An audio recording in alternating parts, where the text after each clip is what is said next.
Your morning news now. President Trump says a vaccine could be available by the end of the year. U.S. public health officials have said a vaccine is likely a year to 18 months away. The president also says his administration will release a report this week detailing what he has briefed on in early January as the virus was emerging. Meanwhile, Americans are starting to push the limits of stay-at-home orders. Police in Chicago responded to a shooting at a house party. 5 teens were wounded. In New York City, crowds flocked to parks to enjoy the warm weather. Today, small Northern California counties are open for business, ignoring the governor's orders, and crowds of protesters gathered in Oregon Sunday demanding the state reopen. The Wisconsin Supreme Court is meeting tomorrow to debate a lawsuit against the stay-at-home order. Republican members of the Wisconsin legislature filed a lawsuit last month in response to Department of Health Services Secretary Andrea Palm extending stay-at-home restrictions to May 26th. The lawsuit argues that Palm does not have the authority to extend that order. We're starting with sunshine, and clouds will eventually increase from the west, especially as we head into the afternoon. But all of that rain you see farther to the west, that'll try to move into our area for tomorrow. It's going to have to overcome some drier air, though. So right now, it's just looking like a slight chance of rain for our Tuesday.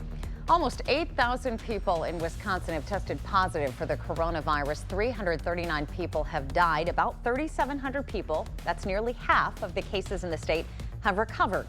And there are 2 new cases being reported in La Crosse and Crawford counties. To prevent further spreading of COVID-19 in our area, Menards in La Crosse and Onalaska is asking people to wear a mask in their stores. If someone doesn't have their own, they can buy one for $1 at the store's entrance.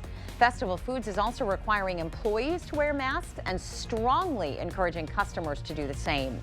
In Minnesota, there are 6,700 infections and 419 people have died. Just over 3,000 Minnesotans have recovered. There are no new cases being reported in Winona County. In Iowa, there are 5 new cases in Allamakee County, bringing up the total to 98 with at least 62 recoveries. There's 1 new case being reported in Winneshiek County. The total there is 18. 9 people have recovered. In the entire state of Iowa, almost 9,200 people have tested positive. 185 have died. More than 3,300 people have recovered.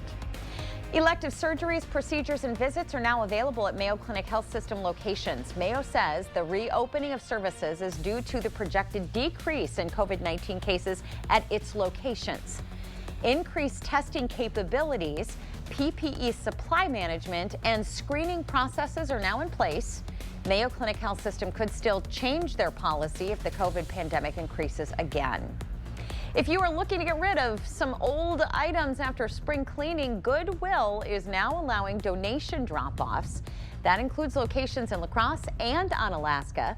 Donors are asked to stay at least 6 feet away from others, and items should be placed in the designated bins or the boxes instead of delivering person to person. All donation attendants will be wearing gloves and a mask or a face covering. Starting tomorrow, the La Crosse area's Habitat for Humanity and Restore will begin selling items online for curbside pickup. It's part of a plan to gradually reopen. Deep cleaning of the Restore took place this weekend in order to offer curbside pickup tomorrow. On June 3rd, the Restore plans to reopen to the public with limited hours. And for another look at these dates and the gradual reopening, you can always check out their website. Although it's only celebrated once a year, the coronavirus outbreak has brought a holiday we typically see in the winter up to May. Tomorrow, May 5th, marks Giving Tuesday Now. It's a holiday encouraging people to give what they can to local nonprofits, hospitals, and small businesses. Normally, Giving Tuesday takes place after Thanksgiving, but organizers have brought a version to spring. Well, it's 43 in La Crosse, some chilly 30s in some surrounding spots. 33 right now in Sparta. Lots of sun this morning. Clouds increase this afternoon. Dry but cooler. Highs in La Crosse around 63. Thank you so much for sharing your morning with us today. We hope you have a great Monday. We'll look forward to seeing you right back here tomorrow morning.